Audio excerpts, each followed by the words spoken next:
Good morning and welcome to the continuing session of managing conflict and negotiation. In the last session, we were discussing about the stages of conflict and we covered till 3 stages of conflict, which stage 1 is of the stage of potential opportunity and incompatibility. Second stage was that of cognition and personalization. Third stage was the intention of conflict, and in the present lecture session we will continue with the fourth and fifth stages of conflict along with the resolution techniques of those conflicts and negotiations. So, first we will look into the stage 4 of conflict, which is the behavior. So, and we find like here it is called the stage for behavior is called the manifest conflict, where groups actively engage in conflicting behavior. So, till the stage 3, if we can see the conflict generated, it was there and there was an intention to behave in certain ways, but we could not observe the conflict from outside. It is as if the conflict was breeding in the person's mind, but when it comes to the stage of manifest conflict, means it is now getting expressed outside and people can observe and tell like, okay, these two people are in conflict, and it is the behavioral manifestation of the conflict, and it is the most difficult stage to control, because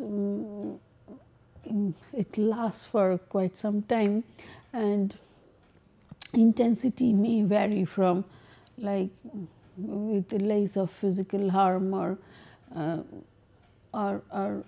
physical harm or aggressive words told and all these things, and to degree may move to a greater extent, and then like any time period also it may last for a longer time, and it becomes hard to control, like control and manage the people and those who are in conflict and tame them down to a more calm state. So it is one of the most difficult it's difficult of this stage of all the 5 stages to handle this when conflict becomes a manifest conflict. So, if we can see like what could be the different stages or degrees of manifestation as we discussed, like from no conflict to annihilatory conflict, we find like it starts from minor disagreements or misunderstanding to overt questioning or challenging of others, assertive verbal attacks, threats and ultimatums, aggressive physical attacks, and lastly the overt efforts to destroy the other party. So, if you can see like the intensity increases and more intense it becomes, the more violent it becomes really difficult for others present in the situation to control the two parties who are in conflict.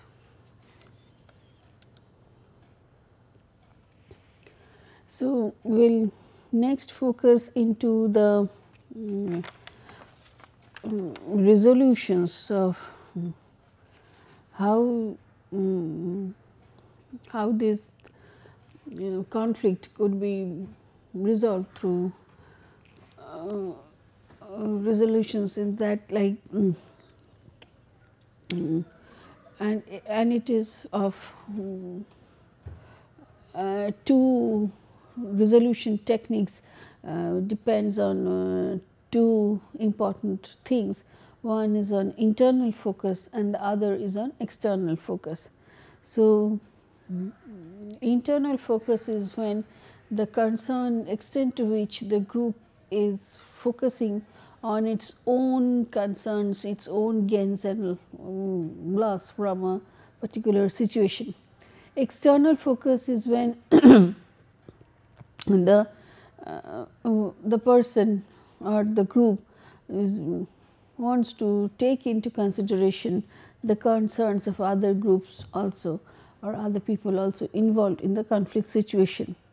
And the degree, so the groups or the people vary in the degree of their internal focus and the external focus, and the combination of this external and internal focus yields different resolution approaches, and we will discuss each of these resolution approaches in details.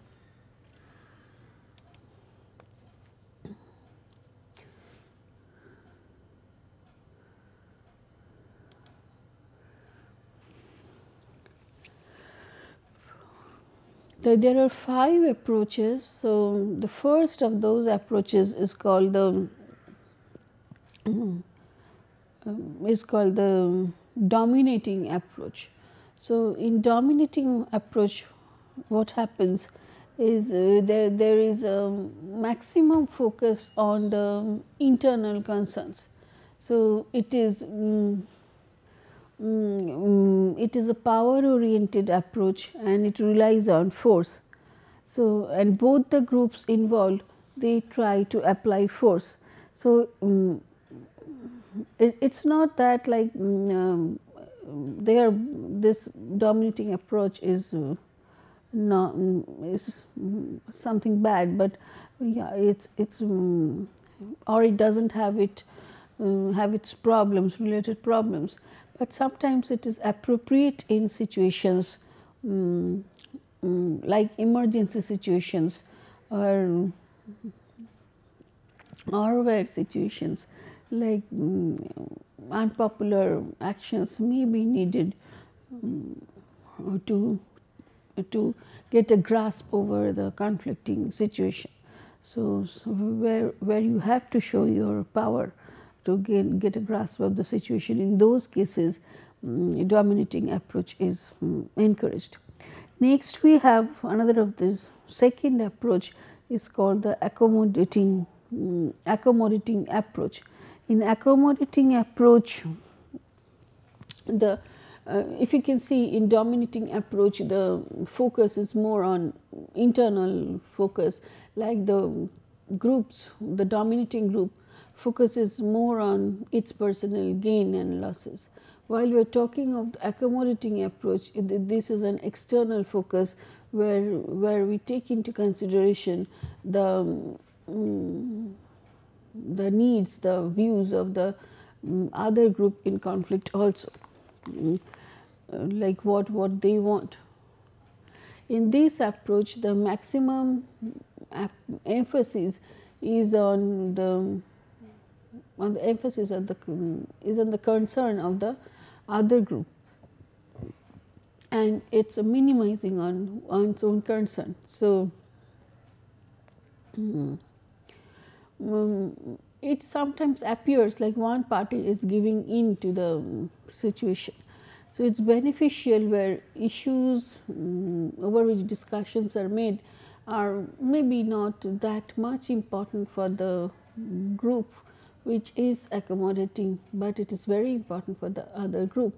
So in those situations, it's better to use accommodating as a resolution technique. So, and sometimes what happens, it purchases credits for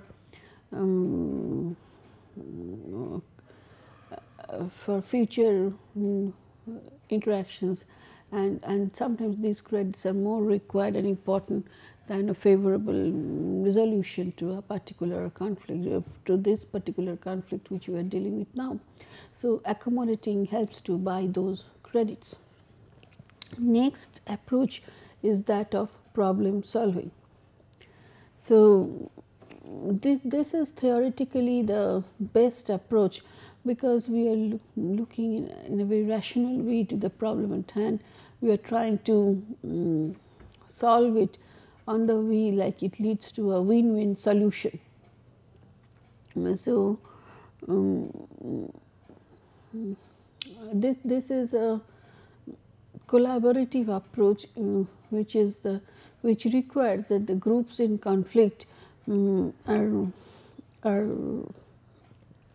like willing enough to work towards a very integrated solution that satisfies both the parties. So, but one of the major blocks or obstacle is the common win-loss mentality. Like whenever we feel like we are in conflict, we take it mentally like it is one part is gain and the other part is loss. So, this problem solving approach may find that barrier while trying to solve in this way. So, potential benefits are mergers of insight, experience, knowledge, and for qualities of work that may lead to higher quality of work, and because both the parties are selecting an like solution, integrated solution, then what happens, maybe there is a greater commitment to the solution being sought and less of conflict over how to do it and what to do. So, these could be the possible benefits of the problem solving approach. Next, we go to another of the resolution technique, which is that of avoiding. In avoiding, what happens is it may not bring long term benefits, but it is a temporary alternative where and here we take time as the main healing factor, and like we feel like the time, it's a passage of time, the issues will cool down, and or it will give us enough time to get more information about certain things. So, what we generally do is people tend to avoid the conflicts to and that is why they use the avoiding approach. It's much more because we don't want to go through the pain of accepting, realizing, and then trying to find out that there is a conflict and try to find a solution for it. What we try to do is we do avoid the whole issue and keep us as if ignorant of facts, like there is a conflict situation. So, overuse of this conflict is due to that factor. We want to avoid the pain of conflict and take relative measures and how to solve the issues relating which there is a conflict.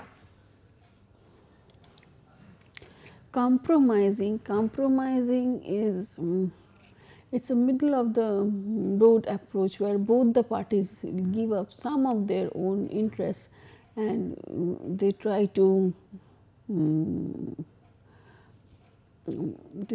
adapt to a solution which is not maybe totally ideal for a particular group, but yeah, it is acceptable solution, and because it's both the parties feel like they have gained something and also they have lost some part of it. So, and it works best when the goals can be divided equally.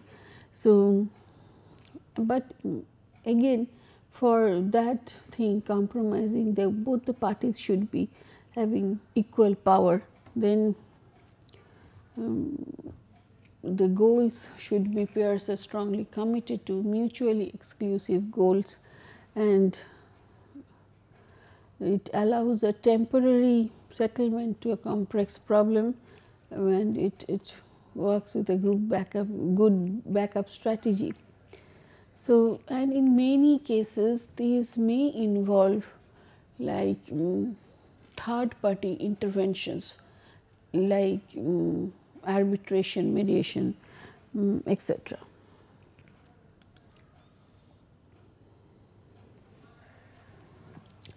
Bringing into your managing conflict through stimulation, it involves like bringing outside individuals into the bringing outside individuals into the group, like hiring or transferring individuals whose values, backgrounds differ from those already present in the group. So, it what happens, like within a particular group there is a diversity of viewpoints, and it is encouraged sometimes to get new ways of looking at things. So, next is altering organization structure will help, like a dysfunctional conflict to transform into a functional conflict. So, and competition can be created among groups again, which will yield a better result in terms of the solutions received from the different groups who are thinking in different ways. So, these are ways of transforming dysfunctional conflict into a functional one.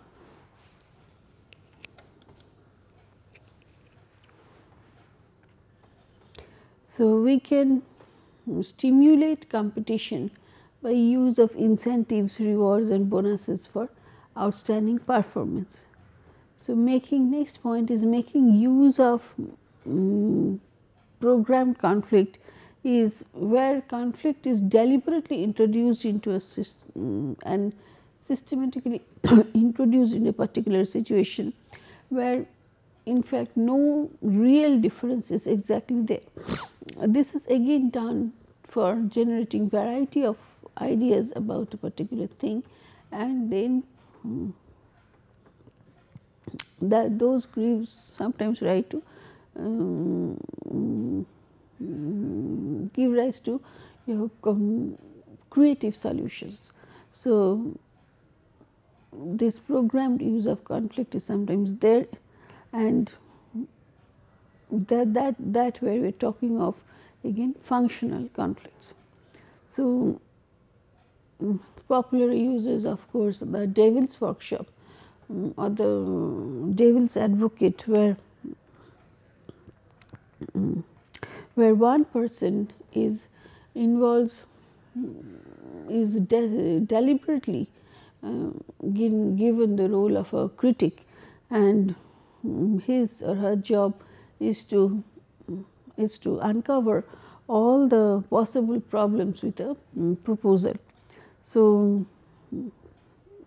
this helps to have an understanding of all the possible opposing viewpoints before making a final decision. The stage 5 of the conflict is the stage of outcomes, and the stage 5 again could be, as we are discussing from the last session, could be of like two types of conflict. One is the functional outcome from conflict, and the other is the dysfunctional outcome from the conflict. Functional output from the conflict is when there is increased group performance, increased quality of service, decision making, stimulation of creativity is there, encouragement of interest and curiosity is there. So, and provision of medium for problem solving. So, all these things, like the things related to ways of thinking differently, doing things differently, and like trying to go for creative solutions, these are part of functional outcomes. Dysfunctional outcomes are again like development of discontent, reduced group effectiveness, retarded communication, reduced group cohesiveness, etc. These are dysfunctional outcomes from conflict. So, what we are maybe trying to do is to make a transition from dysfunctional outcomes to the functional outcomes of conflict.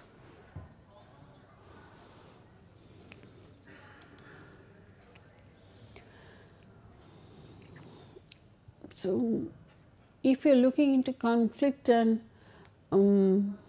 organization's performance, so each organization has an optimum level of intergroup conflict. So, too little of conflict hinders innovation and change, and too much can produce chaos and threaten the organization's survival. So, so it is necessary like the organization balances and maintains an optimum level of intergroup conflict.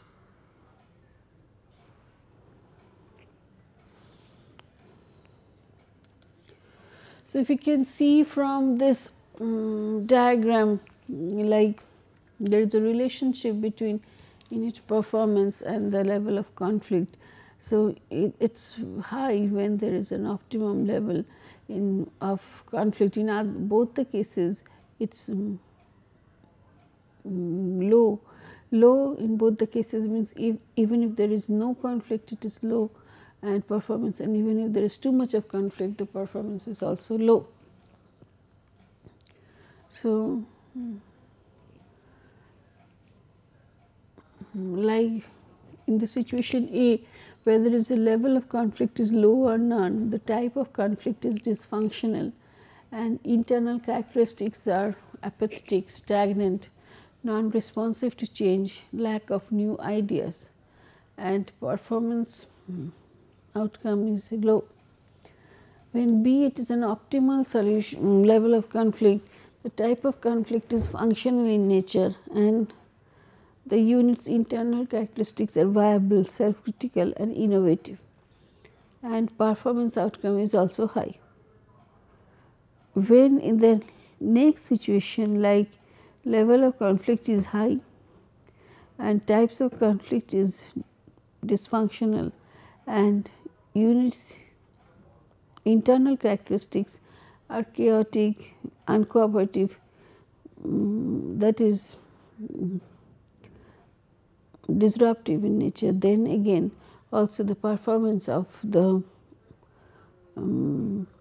organization, the unit per se is low. So, what we can understand, an optimum level of conflict present in the organization helps the organization to perform in a more efficient way and at the optimum level. We will move next to the negotiations. And what are negotiations? Negotiations is a process in which like two or more parties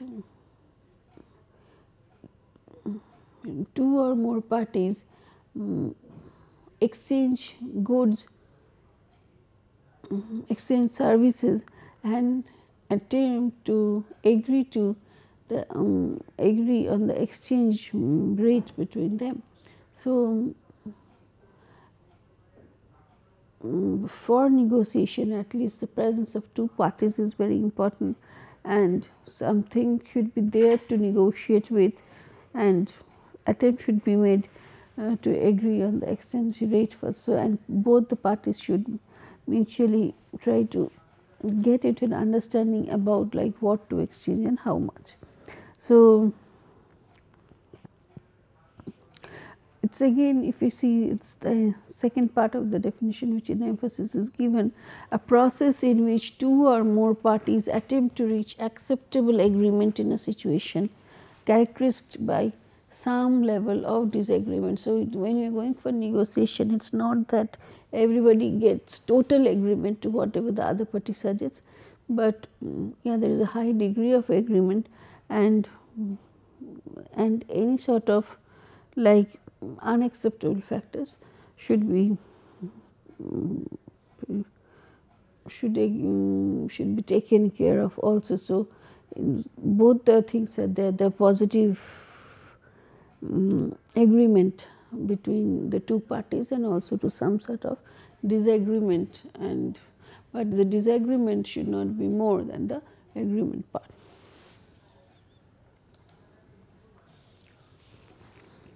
So, in an organizational context, negotiations may take place between two people within a group, between two groups, or over the internet. So,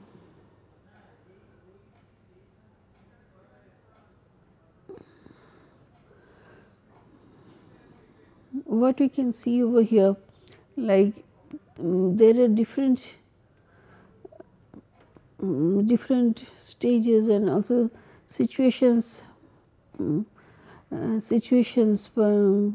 perceived where the negotiation may take place, and it ranges from between two people to the doing over the internet. Now, when it's talking of between two people within the group or between the groups, it's still like maybe we can see there is a face to face factor, but when it is over the internet, so it's more of virtual in nature with less of human interactions with each other, and how far it will be easy to deal with this type of negotiations is what we have to see later on. Because when you are not meeting face to face, maybe some of the things required as a technique of negotiation, which we can which you can manipulate or alter based on the feedback from the facial expressions that we are getting. Those things is not possible to check when you are talking of through internet.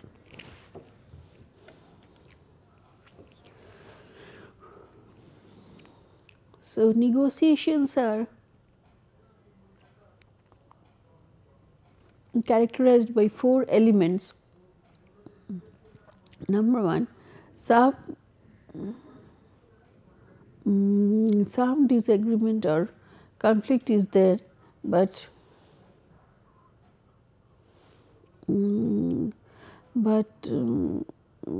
it should be, that disagreement should be viewed as where like the conflict where the conflict exists, and what is the nature, like whether it's pursued, whether it is felt or at the manifested level. So, that is the first step, like these disagreements are there, but to what level and how it is affecting the conflict is what we have to judge.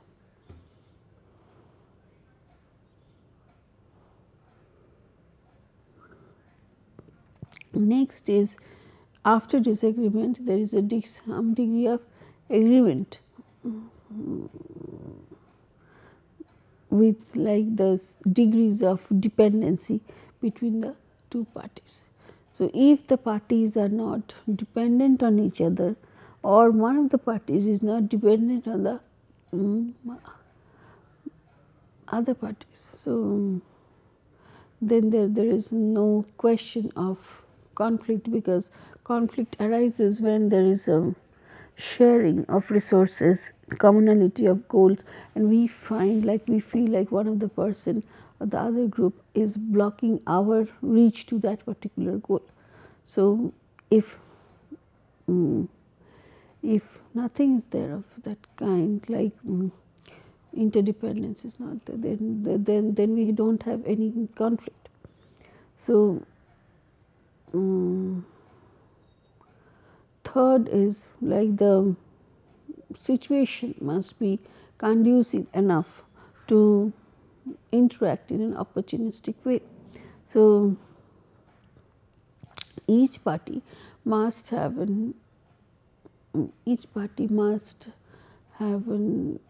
both the means and inclination to attempt to influence the other. So, opportunity must be given. It's not that there is a conflict and they are not given the opportunity to interact. Then in those cases, negotiations are not going to happen. So, next is, and the most important of these things is, of course, at least we see like there is some common points regarding which the people will agree. Otherwise, there is no point in sitting for negotiation. If we find like these are the problems and they are being so rigidly dealt with, rather that nobody is going to give an inch out from the original position taken, then what happens, like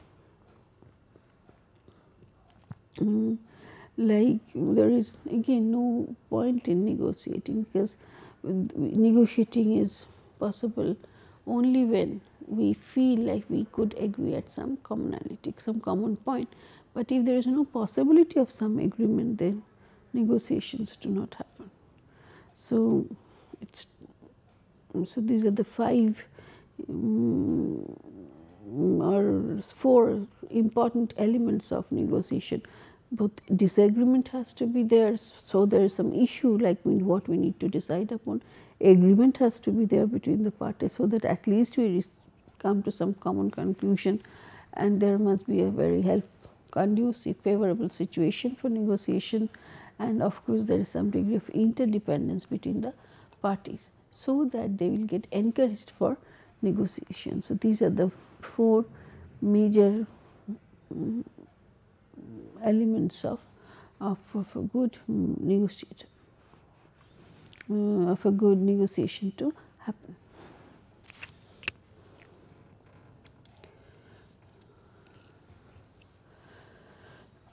The bargaining strategies in negotiation are, first, what we generally understand is win-loss negotiation, where one party's gain and may lead to other party's loss. So, it is known as distributive negotiation, where it is more concerned with distributing the pleasures and pains of a negotiation process. And so, it's called distributing the like the resources which are used out of negotiation, and who gains and who loses. So, and it's not like that it's like in this type of negotiation, the pain is taken away by someone, and the pleasure, the gain of negotiation is taken away by someone else. So, in that case, it is called win-loss negotiation. Win-win negotiation is where it's a positive sum approach, where each party gains without corresponding loss by the other party. And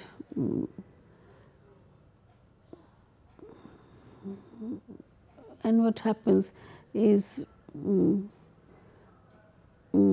it's not that like I get exactly what I want for, but there is some sort of agreement regarding like how far what I want can be reached, and so that much has been provided, and we are happy with that.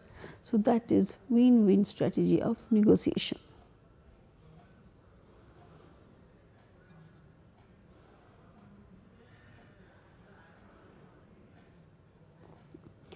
And so, what we are focusing here is that we do not guarantee, we do not tell like the parties gain exactly what they wanted from the negotiation process, but we can generally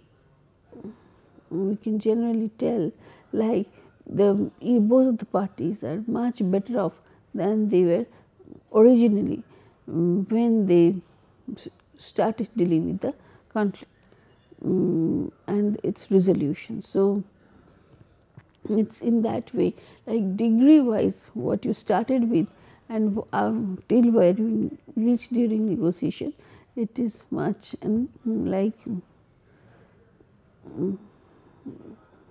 enriched journey, sort of like when we started and where we reached. It's not exactly what we wanted, but something that we take like are equally important and desirable for us, and gaining that shows like improvement in the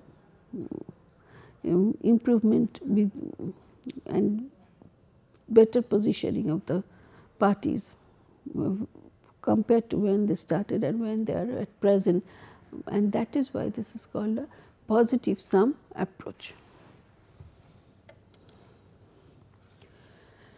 So, this is called an integrative bargaining. So, in bargaining characteristics we find when it is distributive bargaining, each person tries to snatch away the maximum portion. So, it's get as much of pie. The integrative bargaining is expand the pie. Motivation is in distributive, it is somebody's win, is somebody's loss, but in integrative it is both win-win. Focus is on the positions gain, and in integrative bargaining it is on the interest. The information sharing is low in distributive bargaining and high in integrative bargaining. The duration of relationship, it is shorter in nature, and when you are talking of integrative bargaining, it's a long term perspective, long term in nature. So, maybe for the time being we are not getting what we exactly wanted, and maybe somewhere we have to come just beyond our own internal focus into external focus, but integrative bargaining gives a long term of relationship as compared with an external focus and distributive bargaining.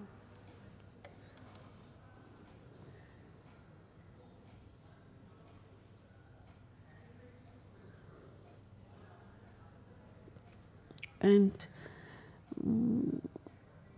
here what we find is that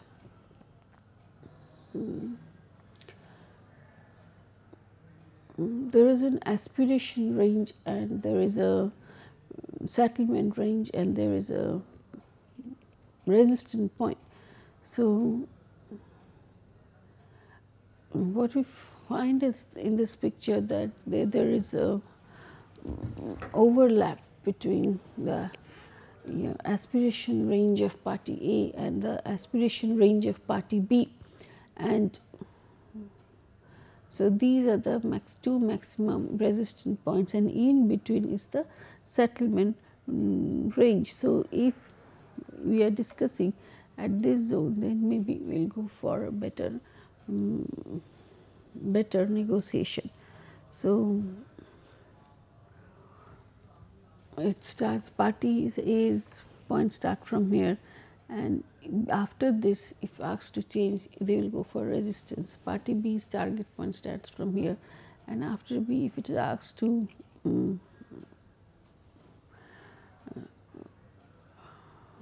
if it is asked to like change then or further accommodate, then it is a resistance, and so this is the settlement range.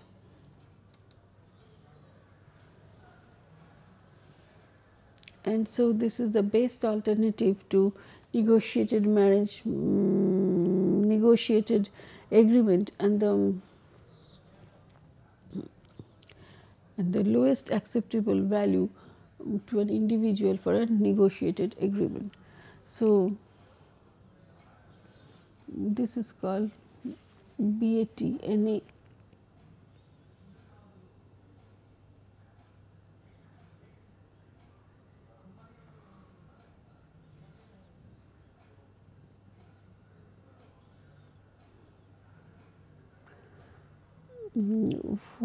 What requires here is like the preparation and planning, that is very important, like what issues to discuss, how do we prepare for it, what are the ground rules of this discussion, so that we follow those rules and there is no overlap of the purpose and no overlap of the purpose and the norms are set of how to behave. So, and so people are not putting unnecessary power techniques, etc. So,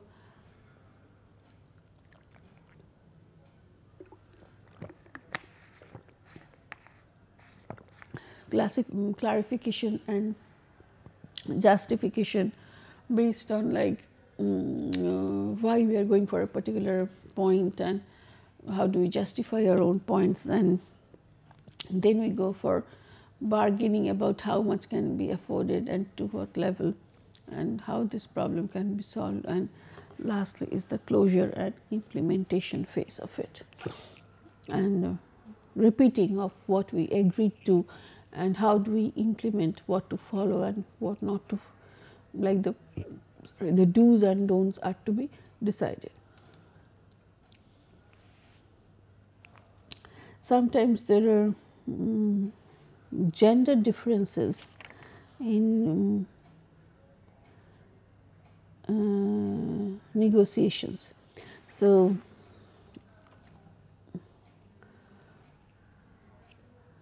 it's thought of like the men are apparently negotiate slightly better outcomes, and women's attitude towards negotiation and their success as negotiators are less favorable than men. So, these could be gender differences. Again, people from different nations negotiate differently. So, when you're talking of cross-cultural negotiations, we have to take into considerations the what are the cultural aspects, non-verbal cues, time frames, etc. of the culture in where the other parties belong to, and how that can influence the communication and decision making process. Then only we can go for a better negotiation. So, in the stages of negotiation, we should be careful about the non-task surroundings. So, and what are the task related information exchange that is taking place, then whether we are persuading each other for accepting the facts and yield towards one of the parties' decision, and what are the concessions given, and if agreement is reached, then what is the agreement all about. In cross-cultural negotiation, so it's employing an agent or an advisor, in involving a mediator, so inducing the counterpart to follow one's own negotiation script. So, viewing or adapting to the counterpart's negotiation script, coordinating adjustment of both the parties, embracing the counterpart scripts, and improvising an approach and effecting the symphony. So, all these points tell like we have to be very careful in understanding what the other party wants and how, and what will make both the parties comfortable. So, with the related to the problem at hand. So, these are very important points of cross cultural negotiation strategies. To pick up any strategy, what is important is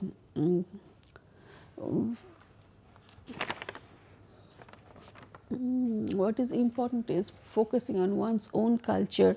So, learning the negotiation script, which is common to both the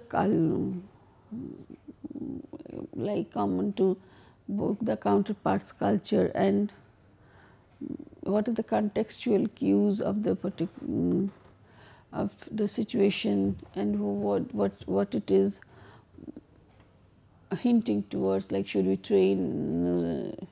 should we try to change the way that we are dealing, should we arrive at a new topic, should we buy time, etc. So, and predicting what will be the approach of the counterpart and how can we influence it, and then next choosing a strategy. So, these could be the important points in how to pick up a strategy. So, always, like, we have to be very good reader of the situation, scanner of the situation, and understanding each of the moves of the parties involved in the discussion. So, if we can do those things, we understand how this person is going to behave with related to this particular issue, and what could be his or her comments, then, and what could be his or her moves, next moves, then we can arrange our own moves in that way, and that leads to better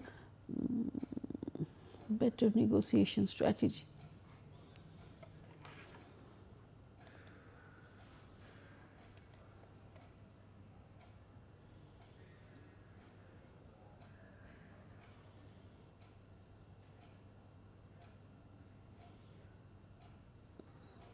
The 4 factors of negotiating effectively are obtaining substantial results. So, activities that focuses on the content of what is being negotiated, influencing the balance of power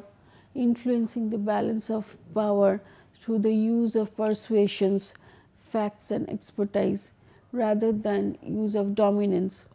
Then promoting a constructive climate, activities that are designed to facilitate progress and minimize the likelihood that tension or animosity is there. Then obtaining the procedural flexibility. So, activities that help to increase the negotiating effectiveness by the number of opinions available for conducting the negotiation. Other approaches are, of course, mediation, arbitration, conciliation and consultation. So, these generally takes place when we are talking of a third party who gets involved in the negotiating process. Like, if the two parties A and B who are in conflict are not able to solve the problem by the different conflict management techniques, handling techniques and the negotiations processes learned, then what we do is bring in a third party who may help us to solve the problem. This third party has different roles based on the importance given to the viewpoints of the third party. So, what we start off is with mediation, where a neutral party acts as a facilitator through the application of reasoning, suggestion and persuasion. Arbitration, the third party has the power or authority to impose an agreement. Conciliation, the third party is someone who is trusted by both the sides and serve primarily as a more formal authority to influence the outcome than does a mediator. So, in mediator, So, it acts as a facilitator, but in conciliation the third party more or less give a judgment and the two parties in conflict has to follow it. Consultation, the third party is trained in conflict and conflict resolution skills and attempts to aid problem solving by focusing more on the relationship between the parties than on the substance uses issues at hand. So, it's again assistance given by the third party to view the problem in a different ways, maybe to arrive at different problem solutions and then trying to arrive at a particular solution which will be acceptable by all.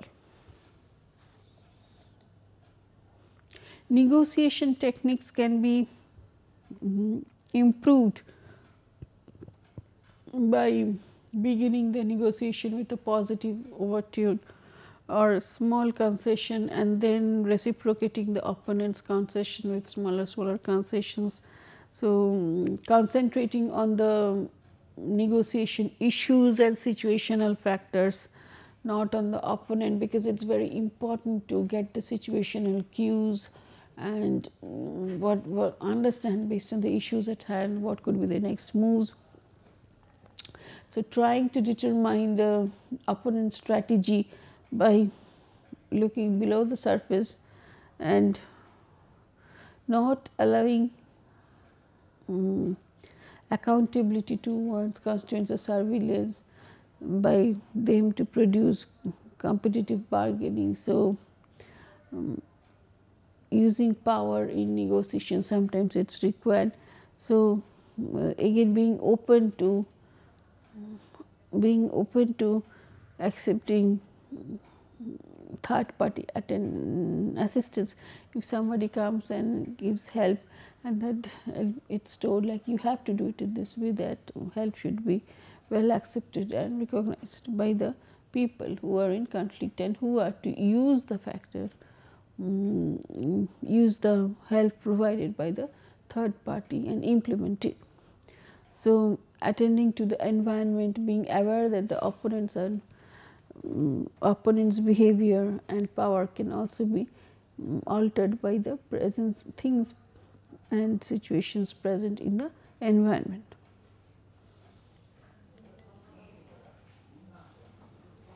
So, we will move on to the questions, which is explain conflict in negotiation, discuss a contemporary perspective on intergroup conflict, what causes intergroup conflict, what are the causes of dysfunctional intergroup conflict, what are the ways of managing intergroup conflict through resolution and stimulating constructive intergroup what are the ways of managing intergroup conflict through resolution, and then how it can be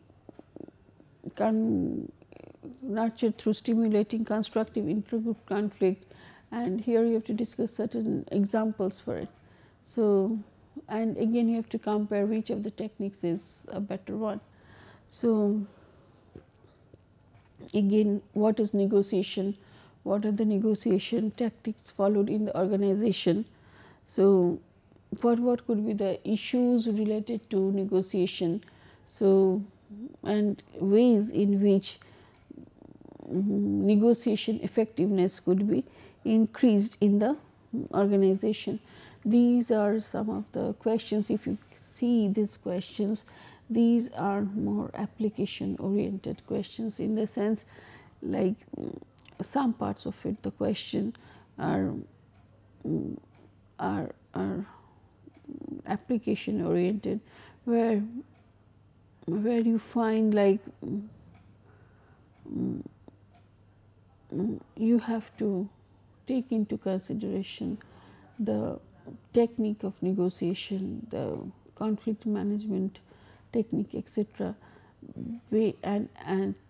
and tell about its use in situations. So, It's not like expected answer for this is that it's not that you only discuss the conflict management techniques or about the intergroup conflict and the